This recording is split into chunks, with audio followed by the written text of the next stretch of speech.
In December of 2021, the FBI installed a surveillance camera overlooking this building just off Lake Street in Minneapolis, which overall took in $12 million in federal child meal payments through Feeding Our Future. Safari's former co-owner, Salim Saeed, is on trial alongside Amy Bach, the Feeding Our Future executive director.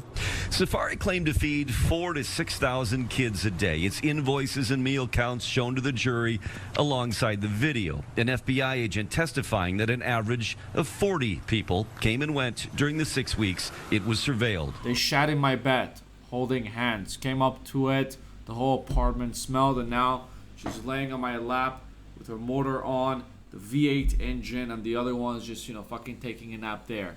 But you know what they get? They get pets. Because there are no constant Jesus. That fucking washing machine is too loud.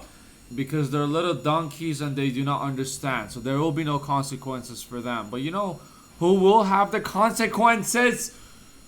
These donkeys at the restaurants that I just found out about a case that was investigated between 2020 until 2021 where the restaurant owners took over $12 million in a span of almost a year, forging documents and claiming they fed between 3,000 to 5,000 kids. Meanwhile, they only fed 40 kids. They will have consequences, these donkeys. Straight to hell. First class ticket. So this Somalian restaurant in Minneapolis, I'm so sorry for the washing machine. Can you hear it? This Safari, they're called Safari Restaurant. They're based in Minneapolis.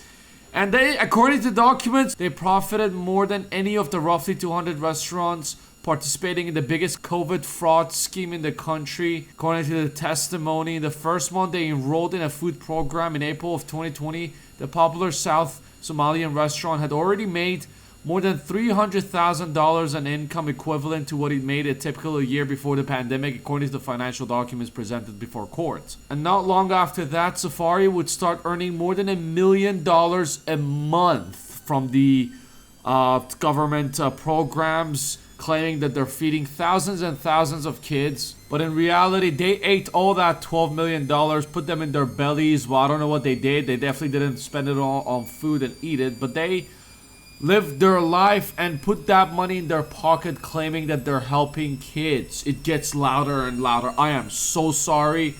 It's 4 a.m. and I do not have time because I have a shift tomorrow, so I am so sorry for that. Anyways, let's focus on this. The FBI set up a total of 12 cameras at sites claiming to serve extraordinary numbers of meals. Another was at a deli in St. Paul, also registered by defendant Salim Saeed, which claimed 1,800 meals per day. The video shown to the jury showed an average of 23 people a day coming and going. The people in the government approving these funds need to be investigated themselves. I mean, how long did it take them to be like, ding, ding, ding, wait, hold up, it's actually impossible to feed. They're claiming they fed thousands of kids every day, and they're actually coming forward with documents. Look, guys, we fed this amount of kids. It took them months, almost a year in this case, from 2020 till 2021 to realize that, oh, okay, wait, hold up. This doesn't add up much. I mean, is it possible to cook that much amount of meals and to give out? You know how much staff you need for that shit? Sure, people do volunteering, but for a whole year doing COVID? Question mark? It just doesn't make sense to me. If you work 24 hours around the clock, you can't reach 4,000 to 5,000 kids. You need to spend a lot of money on employees. I don't even think it will be impossible to even have that many people enter a restaurant to feed them on a 24-hour mark. It would be more believable if they said that's how many kids they fed to Adam 22's wife. Sure, but this does not make sense to me. And it's crazy how it took them that long to realize that, hey, can we actually check on these documents that they've been serving us? Them actually claiming that they've been feeding this many people. And these donkeys didn't even think to with a plan B. Guys, in case we get caught, how we're supposed to make it look like when only 23 people walked in during the day.